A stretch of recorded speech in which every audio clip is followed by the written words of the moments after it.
why didn't you talk to me? Because I needed the help.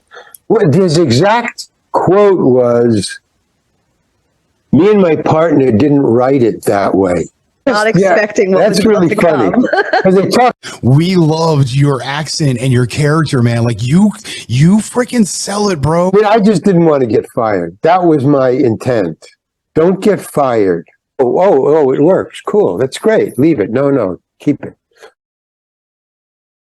I'm telling you, man.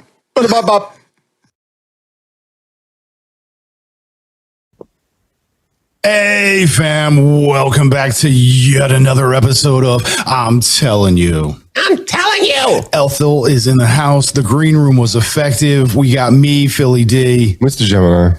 Lickety clack, a fact check of Miss JD. Yeah, and as always, please reach out to us. You can hit us up. You can get all three of us at either ity@directionsinmusic.org, or now we also have the humans at itystudios.com, which is, THEHUMANS at itystudios.com. Yeah. Or you can get us individually still. You can get GEMINI at directionsinmusic.org. bleep. Yeah, or Philly D, PHY PHILLY. The green room was so effective. You have no idea. But you first time listeners, this is a 30-year plus conversation between me and my bestest friend ever, doing dad quotes, movie jokes, and talking to anybody and everyone. You know, if you want to feel human, come see us. This is how we roll. This is the way it is. And always, lately, we get guests in the house, and we got one of our bestest ever because he's been on before. This is the return with Mr. Larry Hankin. Dude, the man, the myth, the legend, the white Morgan Freeman, as I coined it the last time, because you're in more stuff than him. You're putting him to shame, bro. Yeah, people. Oh my God. Yeah. No, that's that guy. That is that guy. Yeah. There you go. That's better. Yeah, I can handle that. Yeah. I see. I'm the one that coined it. I'll take all the blame on that one. But yeah, Larry Hankin, welcome back, my friend. How are you, sir? I'm fine now. After that introduction, I can leave right now. It's fine. I'm cool. Age is dust. It is done. Mike's on the out of here. Yeah, that's awesome. Oh, we forgot to hit our sponsor up. Hold on, quick. Yeah, we have a sponsor since the last time you were on. Round Guys Brewing, which we're gonna. Oh, that's what Round Guys is about. Yeah, that's our beer. So we've been sponsored by roundguysbrewery.com, which they ship. Oh, okay. Because I think it's Philly D. Round Guys. What the heck is that? It's a beer, right? Yeah, so it's a local craft company here in Pennsylvania on the East Coast, out of Montgomery County. It's a Lansdale. Good. An American beer. Good. Yeah, 11 years at it. The brewmaster's been making beer for almost 20 years. He's a 6-time American Beer Fest judge. Like, this guy has a palate. He knows how to make beer, and he loves having fun. Dude, my guy Scott is amazing as a person. He's even doper as a brewer. Well, he has a love for the beer, for the community, all of it, for the art form. Yeah, roundguysbrewery.com. Right up here. But now that's okay, cool. Yeah, because so you had asked us about it before, and it was like, oh yeah, we're just trying. It's didn't send me a box or a crate. So here's the deal, because this just happened. We hadn't worked it out yet. Yeah, that was my suggestion. Thank you. Yeah, we're going. You should send some beer to Round Guys beer to each individual, interviewee. Happening. And get them really happy before you go on the air. Correct. Well, as we also just in the green room before we started this, we came up with. We've been talking about how there's like a drinking game with how many movie quotes we do. So it's like, hey, now we'll just send the beer to the people that we're doing. Now, when we do the green room, we can play the drinking game where it's like every time there's a movie quote, you get beer, and we all get to do it together. So regardless, I'm sending you some beer. We're gonna figure that out by itself, because it's even after the fact. I don't care. However, the next time we do this, because it's going to be again, you will have the beer prior, and we can all play the game together. Okay, the timing's got to be perfect. Oh, we'll make it happen. We will make this happen for you. Well, I mean, I got to drink the beer right before I go on. That's the important thing. Oh, you're going to drink on air with us. It's going to be fun. Oh, on air. Oh, my God. Well, yeah, because that's the thing. Cool. So anytime anybody says a movie quote, it's like, damn it, you got to drink your beer. Oh, I see I get the game. Okay, yeah, that's kind of cool. All right. We figured it out. We're like, we're gonna try it. It's the green room. I mean, that's the thing is the green room is like where everybody's hanging out. It's the family, the friends, the entourage. You're behind the scenes. Where is the green room? So technically, it's still just the studio, although we are in the midst of building 2 sets of studios. So we have a green room studio and then an I'm Telling You studio. It's in the works. It's happening. Oh, okay, cool. I'm all for you guys. I'm all. If you need a vote for the green room, you got mine. Nice. Yeah, well, 'cause technically, you were supposed to do the green room because the last time you were on, you said you would do it with us. But however, we did have some, slight issuing with scheduling. No big deal. But we still made it happen, and we're doing it now. And Scheduling is the bugaboo every time, man. Every time. Yeah, we've joked about if we double schedule, and it's like, hey, we got a friend that's kind of here at the same time as you. Do you mind doing this with us? But sometimes it's like, hey, I can't be in 2 places at once, and it's like, we get that. That will happen. That will happen. Yeah. Hey. Okay. But yeah, no, we want to do the green room and the drinking game with you because that would be awesome.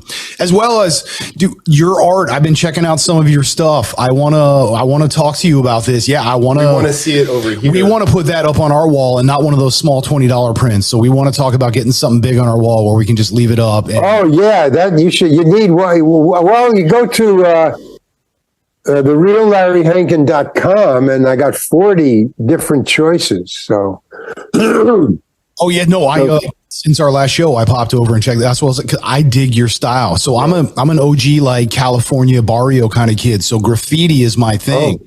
So with what you're doing, I'm just like, bro, that's my style. Like I want the sweatshirt on a sweatshirt. Basquiat, you need me and Basquiat. I mean, he's a fence kind of guy. Backyard fences and alleys and stuff. That's really good at that. Yeah, but because that's where you would find it. It's when you would just put stuff up. Because I mean, like, there's Banksy. Yeah. Well, Banksy's an amazing. Yeah. And that's very much that same kind of style, but it's like quick throw up spray can. So it's stuff though too. Well, with Banksy, you need a drill. You need a cement drill. You got to take a wall. Banksy is too hard to steal. I just do sides of buildings. Anything that you can't remove. He's very smart, that guy. Have you ever been to Asheville, North Carolina? Not me. No. Well, they have just artwork all over. They let local artists just have sides of buildings. So there you go. Walk down and it's cool. Art as you walk down the street in like this little tight knit. What's the name of the town? Asheville. Asheville. Yeah, it's like hippie area. It's a really good. Well, area. I picture that would be like an old. Who would I say? Like Michelangelo Rome. If you look at old drawings of the cities and back in the 15th century, there was no billboards, but the painters just painted on walls. Everything. I mean, it must have been like downtown LA or like Asheville. I'm sure. Nice. Well, you go over everything's your canvas. If you go over to Europe has a lot of graffiti walls. And I mean, I'm talking like Spain, Italy, Germany, all like. Oh, yeah. Okay. Yeah. I dig that stuff. That's really cool. Yeah, especially Germany, because Germany's huge on American hip hop and has been for a long time. So and it's very much like 80s, 90s true hip hop, where it's like breaking, graffiti, MCing, knowledge. Like it's the 5 elements of hip hop. Like they super celebrate it over in Germany. It's beautiful. Really? Yeah. Well, all I know about is the walls, the drawings on the wall, the paintings on the walls, and in the old days, back in the day. But hey, man, I'm all for it. They're taking them down now. People get like PO'd now about that. Hey, why are you painting that wall? Or they're painting over art, which is really weird. I don't get that at all. Why would you paint over something that's really cool? You know what? Back in the day, like old school New York style graffiti, when you would bomb a train, yeah, it was like sacrilege. Oh yeah, like the trains, yeah, like that. If another artist came and bombed your stuff, that was like straight diss. Oh. Well, the beaches down here are cool because they have, walls for, I don't know, sand or the water or whatever. And that's all graffiti. They do have walls for graffiti now. And you can bomb somebody else's graffiti. And it's just over and over. The paint, and this has been going on for years, so the paint must be about that thick. Just people bombing other people's high traffic areas. Yeah. Yeah, but I mean, that's just the. There you go. Oh, there you go. Oh, I just lost. Ooh, just kidding. Oh, that's not the. Where are you? Oh, hey. What? Are you, oh, there you Statue go. at the billboard that you saw that didn't look questionable. That was a statue. There you at the go. billboard. I can fix But that. this is just walking down the street. Wow, man, that's great. It's all over. That must have been like old Rome, only it was Raphael, and those guys. But cool. That was Homer Simpson. Wow, look at that. Yeah, stuff like that where it's. Yeah. And the trains were the greatest, though. The New York trains were the greatest. That was unbelievable. So that was art, man. They should take one of those cars and put it in the museum. Everything else. I just went to the museum the other day down here in L.A., and they have huge steel walls, about 2 stories high, and about, I don't know, a small city block, and it's just one sculpture. Yeah, it's about two stories high and about a city block big. Wow. On the ground floor of one of the museums. So they should have a train, one of those New York trains. I think that would be cool. But that's just me. I agree. Awesome. So me being an old school like 80s cat where hip hop was really starting to get its grounds, where you were all about the break-in and the MCing and the graffiti specifically. I'm an old bomb kid. Like I love throwing a Krylon on. Oh, really? Oh, absolutely. Cool. I mean, I threw up in the tagging days. I've never seen one of those guys. So that they look like you, huh? They always do it in the middle of the night or something. I walk by, hey, that wasn't there yesterday.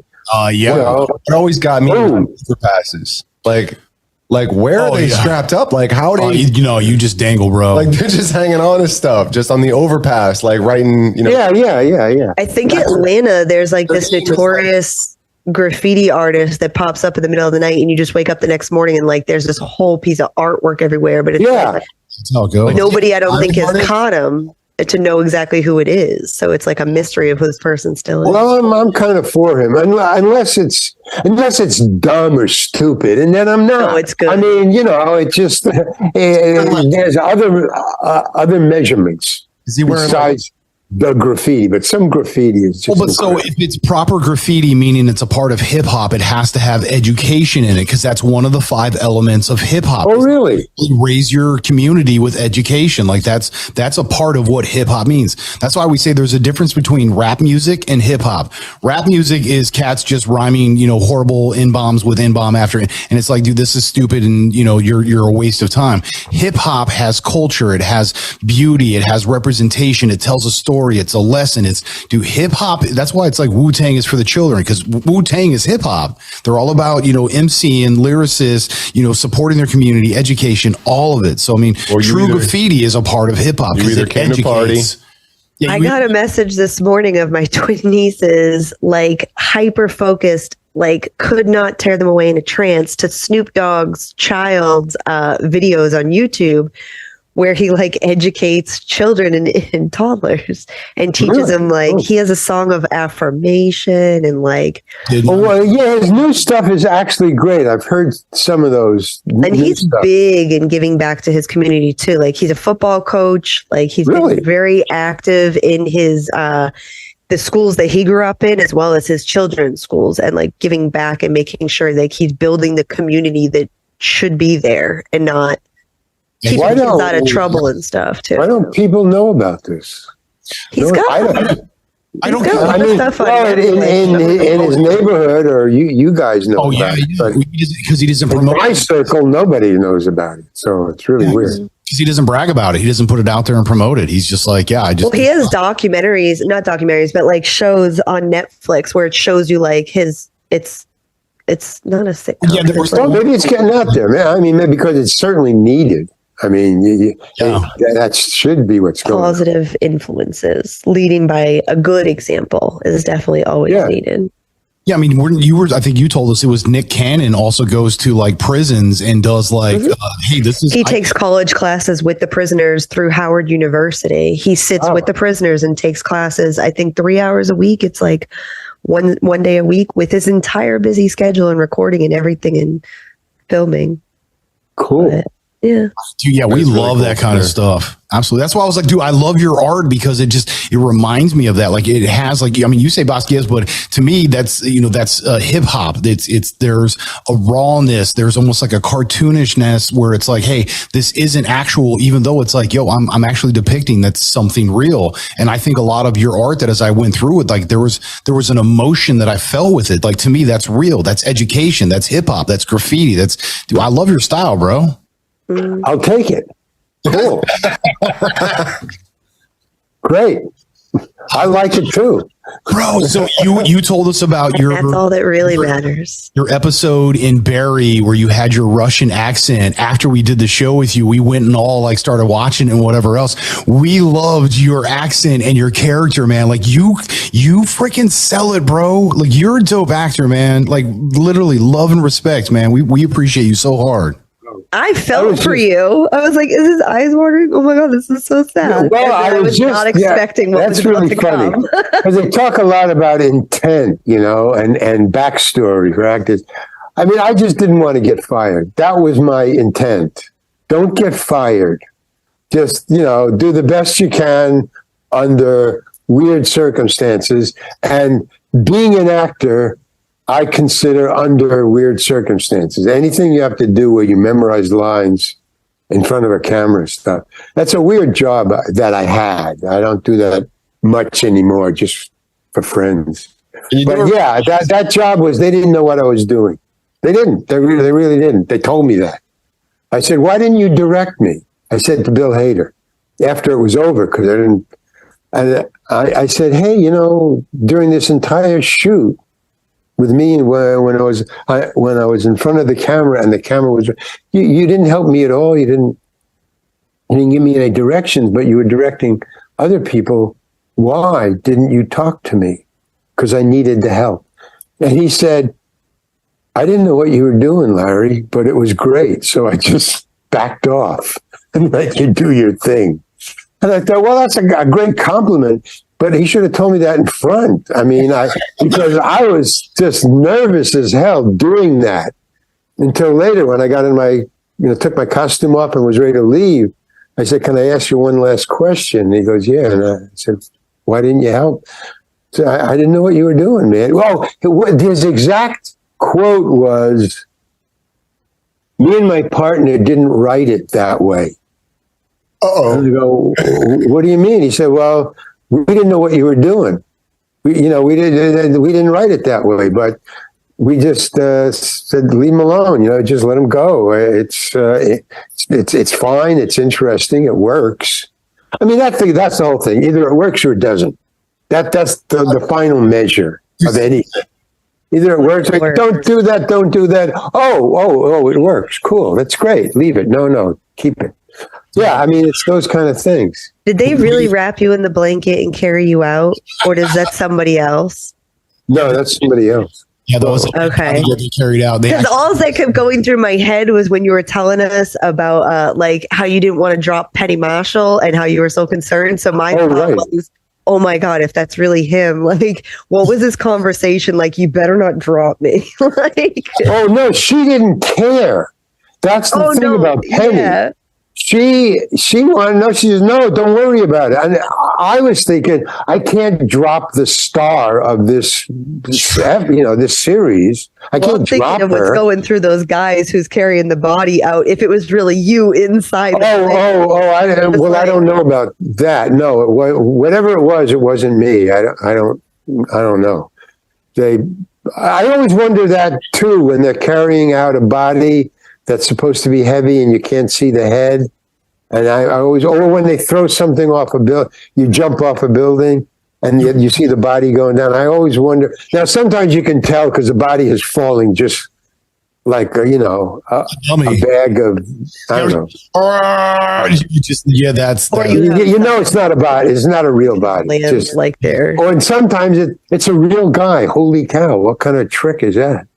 Yeah. Well, I remember in one episode, I don't know what the episode was, but I had to push a guy off a balcony.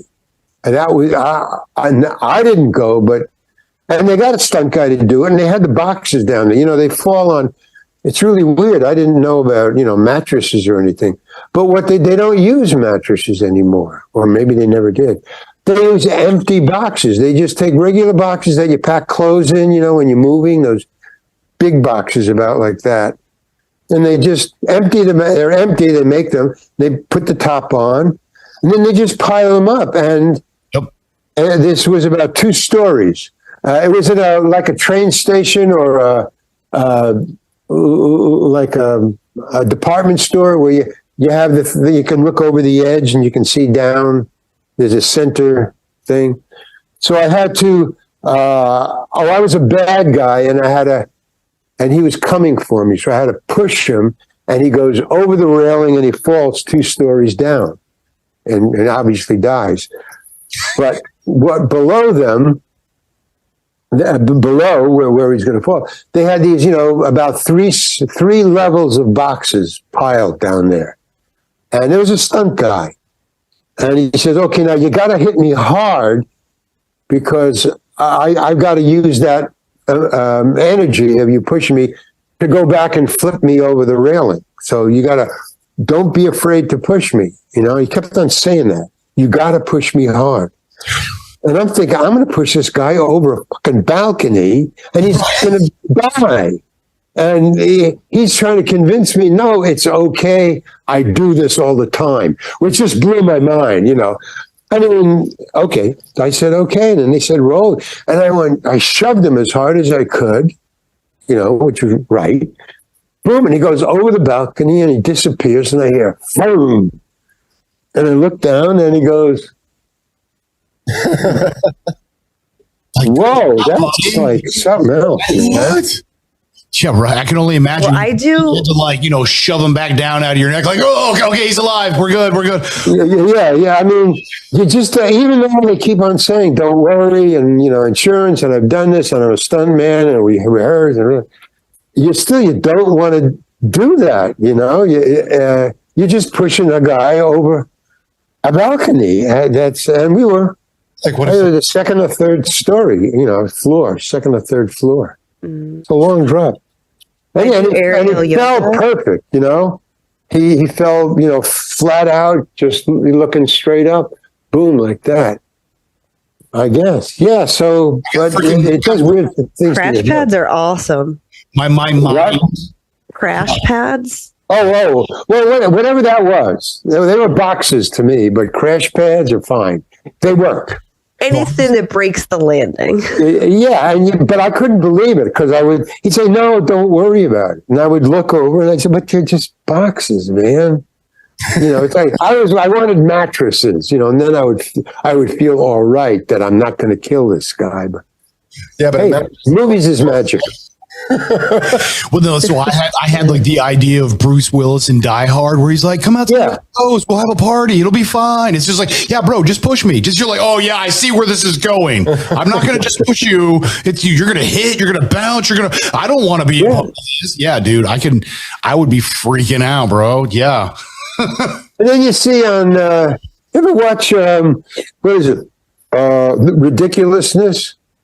Oh yeah, we talk about that. Yeah, Rob Deerday or whatever. Deerdick, yeah. But I mean, sometimes these people, when they fall, or they jump from a balcony into the swimming pool, into the hotel swimming pool, and you're going to miss. I mean, it's just that's nuts. It is ridiculousness. I mean, that always drops my hat. I'm like, please don't not make it in the pool. And then they laugh. No, I can't. It's nothing. I've never laughed. But they laugh. I don't get it. But I watch. I watch it. I can't get my friends to watch it. They will not watch it. It's like a drink. And then I feel bad about watching it because my friends both watch. Laugh. And if you do, it's because you like sympathize. It's like, it's like when somebody slips and falls on ice. You're like, God, it's like you've done it. No, I think the only thing that gets me through it is, wow, was that stupid? Holy cow! The statement is here. That's really stupid. I mean, but what is that? Ron Deirdre or whatever? Is that his first name? Yeah. Rob or whatever. But no, he never says that's really stupid. It says, well, we cut away because we can't show anybody dying. I mean, that's the only nod he'll give to, well, we think it's funny. Okay. I mean, I'm watching. I can't watch the entire program after a while. But that's what I was thinking I was doing when I pushed the guy over. And these people don't have the stunt guy vibes. They just do it. So, here, hold my beer. That's how everybody. Yeah. Hold my beer and boom. Yeah, right. Hold my beer. Oh crap! No, get the camera. Yeah, no. What's this button do? Yeah, what's this button do? Oh yeah, yeah. No, but that goes back to America's Funniest Home Videos with Bob Saget. I mean, that's pretty much the homage to here, hold my beer, and then somebody turns the camera on. It's like, oh, this is not going to end well. And somebody, yeah. Well, he was funny, but I could never watch if it went bad. He was cool. Bob Saget. Bob Saget was cool. He's in freaking Full House for crying out loud. Danny Tanner, come on. Yeah. Who doesn't look? Well, it's TV. The TV makes it okay. If it's on TV, it's okay. That seems to be the mantra. Hey, it's on TV. How bad could it be? The thing is that people are submitting their own misfortunes to be televised and like. I guess. I wonder if it's the guy who's filming it. Does he put it up? Or does he ask the guy whose face is in the mud, or he lands on his face? The skateboarder who wants to go down on the rail, Well, see, America's Funniest Home Video was either the mom or the dad that had the camera. Now with TikTok and whatever else, it's the buddy. It's like, hey, are you okay with this? They're like, it's like, I heard a yes. And they're just already uploading it. Yeah, I mean, it's really weird. It's kind of sad because I can see where I think it's going. It's the Romans had TV before they had TV. I mean, they just used real guys and real knives and real falls and real lions. But it's the same thing, it's just it's on TV, so it's okay. Okay. Anything else we can master? Thanks for bringing the room down, Larry. Gosh. Hey man, I mean, but see, that's where I see it going, and if I do laugh, that's why.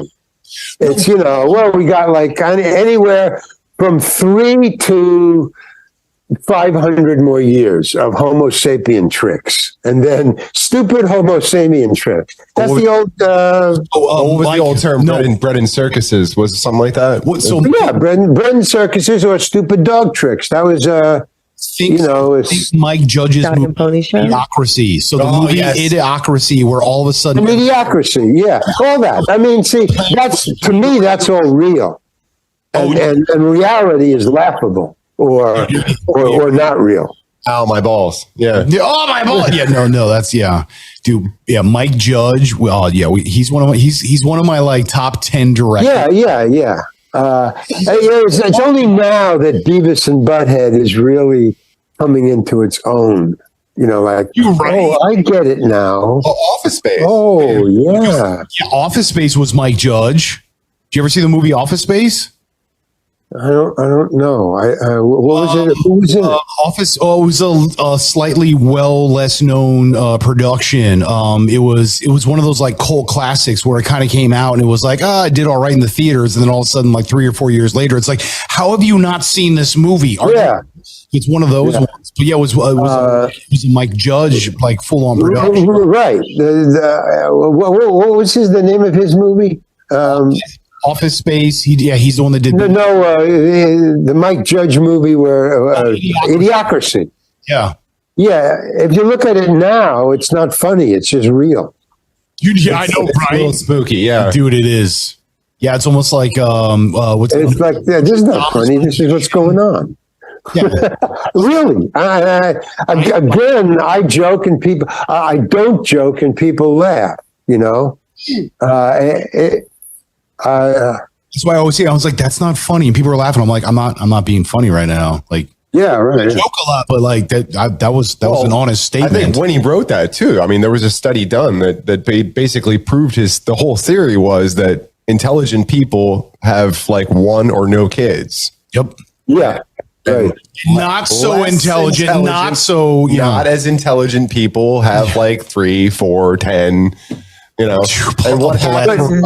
Yeah, exactly. I mean, see, I was raised in that family. The not so it wasn't not so intelligent. It was we don't want intelligence around here. That's what I grew up in. That was the dome over my. Yeah, because that was the irony of your childhood is you had all of these books that were of like highly intelligent, like classics and whatever else. And when you had the opportunity, it's just like those were there because it's like, oh, that's what the neighbors have. It was like you were keeping up with the Joneses and it looked good, but you actually got to read them. And it was like you didn't know they were the classics. So you actually got to read like really dope books when you were younger without knowing they were like the ones you should have been reading, right? Oh, yeah. I mean, yeah. I guess I was lucky. It's kind of, because my parents, maybe I mentioned this before, but my parents only bought things that would impress people, their friends, when they came over. They never used any of it. It was just to look good when people came over. So we had like, the encyclopedia. It was a music. What? It was a talking piece, like air quotes. Yeah. So we had all the great books. The Encyclopedia Britannica. So that's all I read when I was, 5, 6, 7, when you were learning to read comic books and stuff. I read those things because that was the only thing in the house to read, but they didn't like intelligence. They were what we call now not bright people. I don't want to get too into the weeds here, but choose your words. But it was not it was not a great place to grow up in, teaching wise, I guess. But now I read Cervantes and I read Tolstoy and I read all that, but I didn't know what I was reading. I was just reading. It was like a comic book. But now I have the images. Now when I, sort of thumb through it, I see. Oh, right. Yeah. It's what stories were based on. They were just good stories. Basically, they were just good stories. Well, so now let me ask you this. With that in mind, what would you say, how much of that has actual influence on your art, like the literal paintings that Everything. Like percentage? I mean, when I write, I don't write because I listen to hip hop or rap, although I do. I write because I saw this or I read that or, from before I went to college. Anything I read before I went to college. I think college was my mistake. If I have any mistakes in my life, it was college. Now, I don't know, if you went to Harvard and you're a lawyer, good for you. I didn't. I'm not a lawyer. I didn't go to Harvard. I went to Syracuse and I studied industrial design and I became an actor and an artist and a poet. So go figure. I just didn't use anything, but they made, the assignments, like in high school and stuff. That was familiar to me because of my house. Oh, I remember Cervantes. I was reading that when I was 10. I could do a book report on that. But not because I was in high school, it was because, it's familiar. That was in my house. Nobody read it except me. But and it was funny. Yeah, I laughed. When I read Cervantes at like 10 or 11, I laughed my ass off. That guy is funny. Cervantes. Don Quixote is a great book. Oh yeah, it is. That was the comparison. That, the comparison is just like I do not like green eggs and ham. You're over here just like Don Quixote. It's just I was like, wait, what? Well, no, wait a minute. Nothing wrong with Dr. Seuss, man. oh, but you agree. Nothing wrong with Dr. Seuss. That's the comparison. Is your other peers were literally reading comic books because that was when comic books were really at their height almost, where it's like all the stuff. Well, yeah, I guess are you talking about classic comic books and the OGs. We're always talking OGs. We don't talk new stuff. Yeah. What's OG? Yeah, it is. What?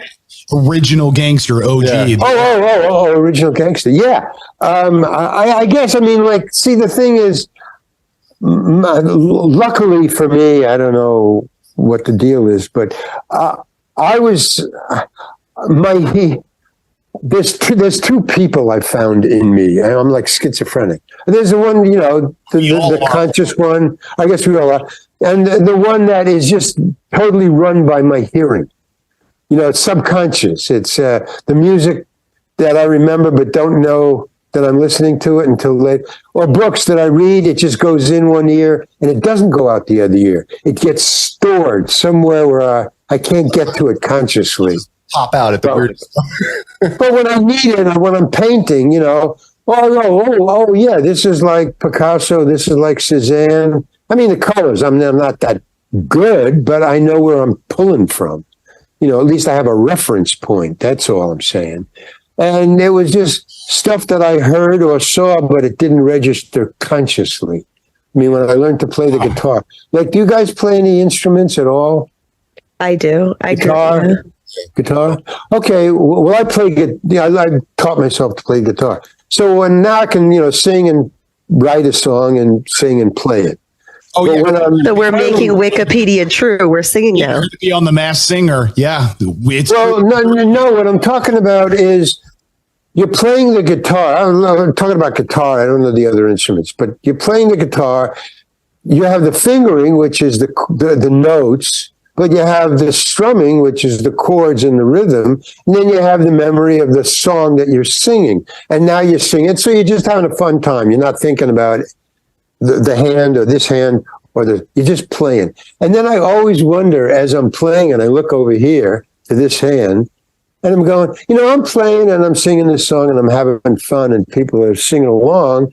But who's taking care of my fingers? I'm not thinking about it. I'm just having fun. And it's going to the right notes. It's hitting the right things. Now in the beginning I was teaching it, so I know it's muscle memory. I understand that. But I'm not thinking about it and I'm not taking care of it. And there's a lot of things that go in. Autopilot. It's autopilot. Right. So if that's going on and I'm conscious that that's on autopilot and I'm not thinking about it, if I'm thinking about the fact that I'm not thinking about it, that's what I'm talking about. How much more is going in and I'm seeing that I'm not thinking about it and it's going in and it's registering and I'm also doing it and I'm not thinking about it. It's almost like when you know what I'm saying? About what your fingers are doing, that's when you mess up. And then you start thinking, exactly. When I start thinking about it, that's when I make my mistake. So it's how much of the subconscious and unconscious is really most of your conscious waking hours. That's why the only good I can glean out of my weird upbringing is the stuff was there, and luckily nobody was paying attention to it, not my parents. But there was nothing else for me to pay attention to, so I had to pay attention to that. And I lucked out later, now that I'm writing. Okay, I remember reading Jack Kerouac, and I remember, I haven't read anything new in years. So I just started reading again because I stopped acting. I'm reading now. Holy cow. There's a lot of interesting stuff in me. But so where was I getting all this writing? I wrote a book. Where did I get the chops to write an entire book? Because of my upbringing. It was just in the house. And I recall the jokes in Cervantes and Don Quixote. I remember those. I mean, I'm a comedian, so I mean, I have a proclivity for that. Well, but I have a proclivity for it. A lot of people have a proclivity for helping others or being a doctor. But I mean, I can remember that shit. I mean, freaking Sancho Panza always attacking the freaking windmills because it's a giant with arms. He's like, "How dare you, good sir?" You're like, "That's it's just a." That's Don Quixote. Sancho Panza told him, "Stop tilting at windmills, old guy." That was the relationship.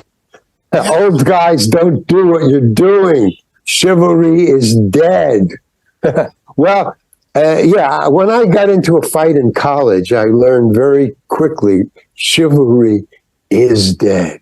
I don't even think it ever was, frankly, but okay. So I have a question for you. Yeah, you said I know where this is going. No, you said a hot minute ago, you do listen to hip hop / rap, however you want to quantify it. Yeah. What is one of your favorite lyricists? Not so much like band or group, but literal lyricist. So poet out of hip hop / rap artists that you listen to. What's your go-to? You're like, you know what? I want some hip hop. You're going to put this individual or group on. What is that? Well, the first name is Jay-Z, but there's one old back in the day guy who Grandmaster Flash. Yes. I love you, Larry Hankin. You are awesome. I approve of your taste, and I want to be your friend. Yeah, Grandmaster Flash. Which he's true hip hop. Well, but so that's why I said, man, earlier, hip hop really embraces the 5 elements, which one of those is education / caring for your community, but with an artistic output. Yeah. Entertain and not artistic, and entertain. Artistic, yeah. Craft, yeah. Artistic, yeah. But it's entertaining art craft. You know what I'm saying? Oh yeah. There's a lot of art. I just went to the museum the day before yesterday, big LA museum, and a lot of stuff is great, and a lot of stuff I recognize, and the Picassos and all that. But there's a lot of stuff that's I don't like. I don't like it. I don't know why it's here, except maybe because it's just part of the past. I mean, this is what was going on at that time.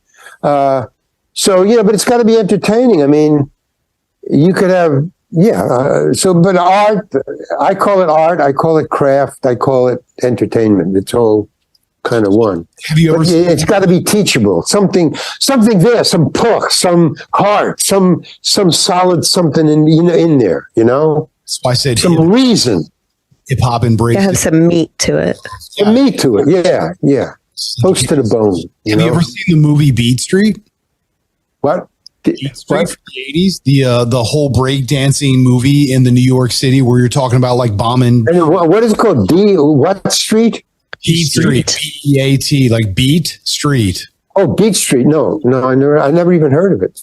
Oh, bro! If you're talking about with your graffiti, with your art style, Bosky, with that style, and liking Jay-Z and things of that nature, you need to watch the movie Beat Street. JD, write a note, please. Yeah, I'm gonna send this to Larry. Where I'm gonna send you you're gonna want to watch this. Hey, you know what? I'm gonna buy you your own personal copy. You're gonna want to have this on DVD, bro. Whoa. Yeah, I got you, JD. Again, right? My own personal copy. Yeah. Like I said it. Yeah, there. Well, okay. I have never said it, bro. There's a white guy in it. No, maybe not. I don't think he's so. Italian. I don't know. Yeah, he's Italian. Wild style. It looks like he's French. John. Yeah, Ramon. It does look French. You're right. I agree with you. Yeah, no, literally write this down. I'm on the record. Have it be known. I'm going to send you your own copy of Beats. Okay. I know where you live. Yeah, you do. You better. I mean, I come through. You do. What the? What? No. I got you on Google Maps right now. Don't worry. I know he's just like, go, red team, go. Red team. Oh my God. Yeah, Larry, you're scaring me right now. Do you actually know where I live? Oh my God. Well, I can find out. Wikipedia. Wikipedia. I was like the Russian mob killer, and he was coming out. He's like, I know where you live. You're like, oh my God, he knows where I live. Which, dude, no, seriously. So you're seeing in I was so captivated. Like, so your cadence and your tempo, because like you said, backstory on your Russian mafia killer person for Bill Hader's, Barry was, I had my family. I'm a liar. I'm this. I'm that. I could literally feel you as this individual, regardless of whatever you think the accent was. Like, I felt your character. I was like, dude, this guy is going through some shit right now. Like, let it go. And then like I said, I felt bad for you. I was like, Well, yeah, no, wait a minute. I gotta tell you this, man. When I did that, now, I swear, my intent was not to get fired because I hold Bill Hader in awe. I think he's a great guy, a great actor. He's a fun guy. He makes me laugh. He's got it covered. He's one of the ones. Okay.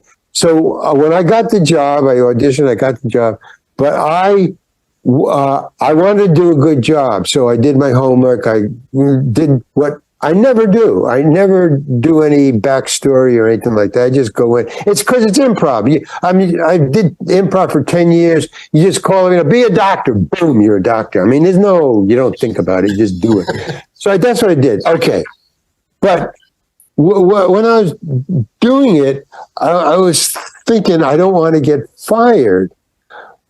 But so that's why it was the intensity. The intensity was not to get fired, not I'm into my, he's into the groove. That wasn't it. Okay.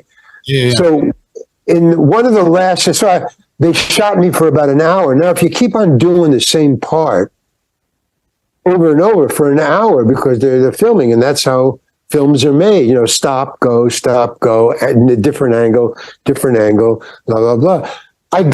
So that's also rehearsing. You keep on doing it. You get further and further into the character. And that again is subconscious muscle memory. It has nothing to do with my conscious thing. I'm just trying to do it again for the director, not rehearse and get into it. Yeah, okay, so I'm following what he's saying for my own reasons, okay? And one of the last shots, this was my last shot. They shot it about 3 or 4 times. And this is my last shot before I'm going home. And about the third take, I was really into the character, and I could finally feel what you and JD were talking about.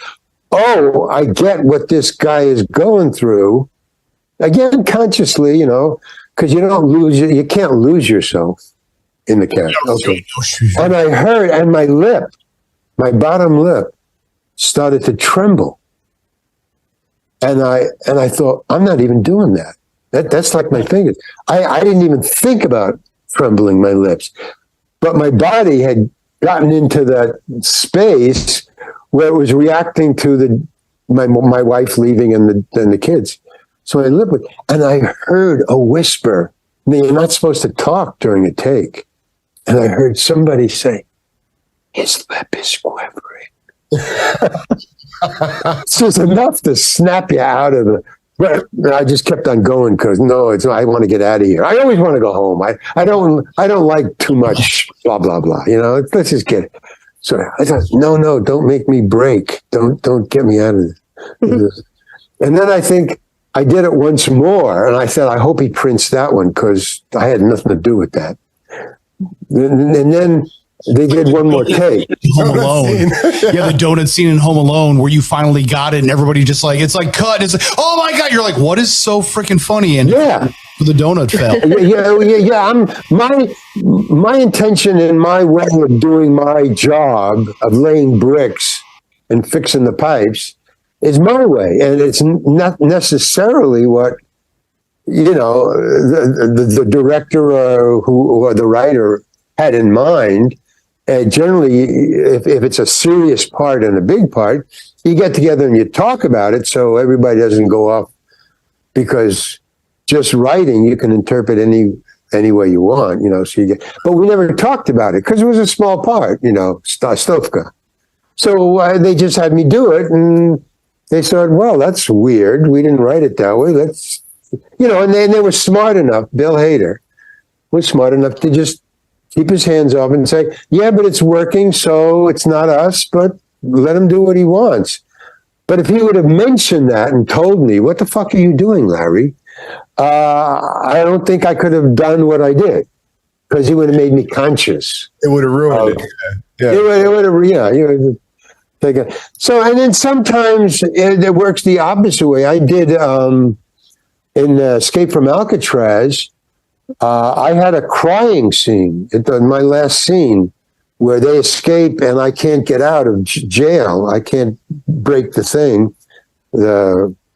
So I'm left, and so the director came up to me, and it's not in the script, by the way.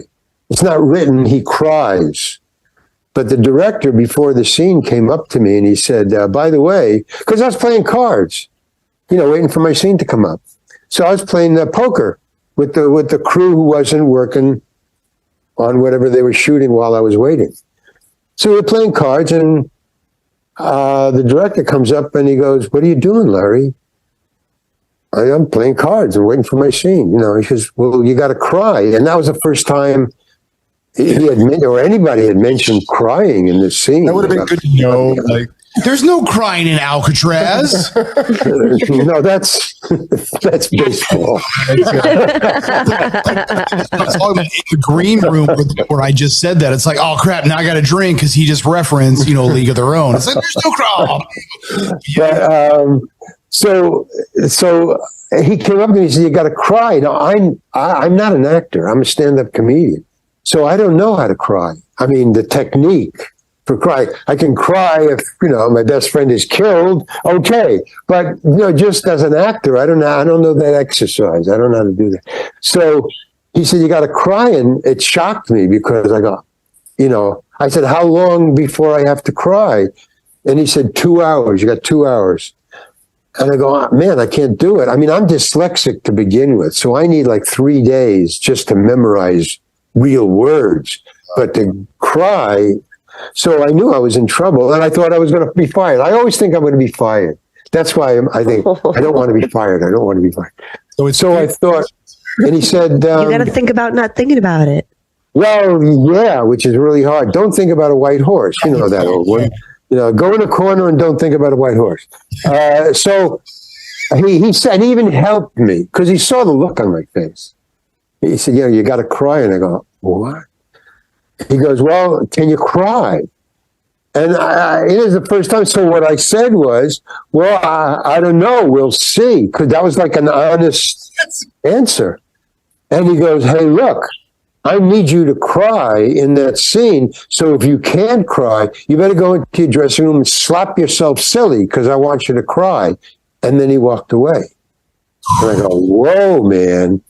And I thought we were friends, And you're like, "Crap, no, I'm really going to get fired. No, I'm really going to get fired." Yeah. And I thought up until then, because I was there for 3 months. So, I mean, this is my last day. And what happened to the friendship? He's just giving me this. And the other guys who I'm playing poker with are, like, what the fuck is going on here? Because he's hollering at me going, "You got to cry, man." So I went to my dressing room and I did. I started to stop myself. It didn't work. So when I came out, so there's explanation of that Stovka scene. So he says, "You're up. The 2 hours are up." And I go, "I don't know what I'm going to do, And it's like, I can fake a Russian accent. I can't fake tears. I can't make tears come out of my eyes. I mean, I can't do that. So he goes in and he says, "You ready?" And I just said, "Yeah," because I wouldn't cop to it. I wouldn't say, "I don't know how to cry. I can't cry." I just said, sure, fine. So he sat me down. Russian accent? Yeah, I know how to do a Russian accent. Yeah. Can you cry? Yeah. Can you ride a horse? Yeah. Can you throw somebody off a building? Yeah. I mean, you just, what the fuck, you just say yeah, and then you figure it out. So he puts me in the cell. And then I guess everybody had told everybody because everybody started coming around. All of a sudden, everybody could start gathering around. And he put the camera, if you notice it, the camera is only about that far away from my face. I mean, about that far away. Yeah, they didn't. It was a thing. It was right shoved in my face. And he says, "Are you ready to cry, Larry?" And it wasn't like a challenge. It was like, asking another working actor. Can you cry? She says, you ready to cry, Larry? And I go, yeah, okay. And I knew I wasn't going to. She says, okay, and action, roll the camera. And he says, okay, Larry, cry. And I'm going, and it's not happening. I mean, it's just obvious. And, and there's just silence, and he goes, cut. And he goes, hey, Charlie, bring it in. He was not even thinking. He goes, cut, Charlie, bring it in. So this, this big guy comes in, part of the, his crew, the camera crew, comes in. You know those old grandma perfume bottles? That's a little glass cut, and it's got a thing with a bulb on the end of it. Yeah, okay. He comes in with one of those, a little grandma perfume bottle, and he sticks it in between the camera, it's like this, and he sticks it in here, and he just blows it this way, so and this mist goes right by the camera, like that. And I start to tear up, and I'm crying like crazy. And he says, cut, Larry, great. Everybody applauds. Great, Larry. And then I go, was it tear gas and a perfume? Well, yeah. So, what just happened? I just said that. He goes, cut, and everybody splits, and they go, great. Thank you. One take, and it's done. Thank you, Larry. They break down the camera, and I go, what was that? What just happened? And he said, that's called wintergreen, Larry, and that wintergreen, that bottle, has gotten more actresses Academy Award nominations than anything else in movies. Yes. Cool, true story. So I thought, oh, wow. Man, they're covered for everything. They're covered for everything. Boxes, wintergreen, perfume bottles. But the thing was the perfume, he didn't have a modern thing. It's like, it was like so ridiculous. That's a perfect atomizer, though. And I mean, that's like just as you were doing it, I literally. Yes, it was so fine a spray. It was, yeah, you're right. It was a perfect atomizer. I think if they use a regular spray, like a bug sprayer, it comes out too heavy. You can see it, and it probably would wet your face or something. But this is just a fine mist. It was beautiful, and then you count 1, 2, 3, and just my eyes welled up. They got red, and tears are pouring down. Sure. Cool. It's all that. It's all cool. See, I just can't get behind it. I can't get into it. See, I can't get locked in. I was passing through. I always thought that because I didn't dream about it when I was a kid. I didn't dream about being an actor. I just fell into it, through friends and making money, and I can do it, and okay. But I always thought it was, I'm passing through here. This is not going to be the end all of what I'm doing. Right now, I'm writing books. That's what I really want. That's like that guy. You got to get that guy, that book. Got to get that. We'll insert definitely here for you right now. That guy. Yeah, if there's any, when's the actual release? What's your? At the end of this month or the beginning of March is what they won't tell me until it's. I haven't gotten the final galley, as they call. I'm learning book speak now. Once you know galley and drop. When are they going to drop it? That's publishing. When are they going to publish it? When are they going to drop it? And when do I get the galleys?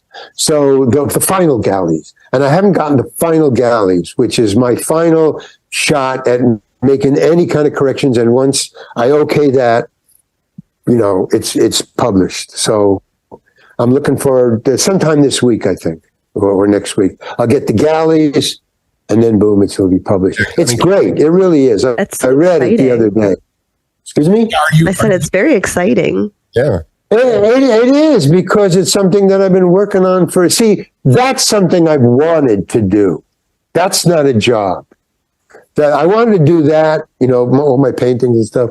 And I wanted to write. I've always wanted to write. I really want to do that. I can't not do it. Let me put it that way. I can't not write. But I cannot act. If I don't get the job, I go, okay, cool. What I do though. That's a great attitude to have with anything Yeah. too, because you're not attached to anything. Yeah, I mean, well, I got that. Yeah, you just can't be attached to it. It's too. Yeah. Well, because I didn't dream of being an actor. I always kind of dreamed of being a writer or a comedian or a painter. I mean, I wanted to do that when I was a little kid. I would watch Milton Berle and think, wow, that's a great thing to be doing. You're there. Put the eyes in the face. We're going to end up owning 2 pieces of your art. So already. But see, that's why I asked you earlier, especially with the fact that as you're professing, you're more of a writer. It's like, hey, lyrically, who's your favorite hip hop artist? That's why I feel like it's. Yeah, and even more so now. I'm trying to get back. I'm trying to get back into it, like when Grandmaster Flash was around, because I do watch the news. I cannot, for some reason, I don't know why. For a long time, I couldn't read any books. I mean, for years, it was, the dyslexia, I thought. Maybe it was not. But if I saw a page of printing, when you open a book, a page of printing, it just was too confusing to me. I couldn't make sense out of it. I something with the dyslexia. So I stopped reading. Now, and the same thing with hip hop. So now I'm starting to get into hip hop and listening to hip hop again, like when I wanted to read books, and now I'm starting to read books. So I get my information from books, hip hop, and certain newscasts. But I don't watch narrative anymore. I don't watch stories anymore. Yeah. They don't interest me. There's nothing on television that's really, it's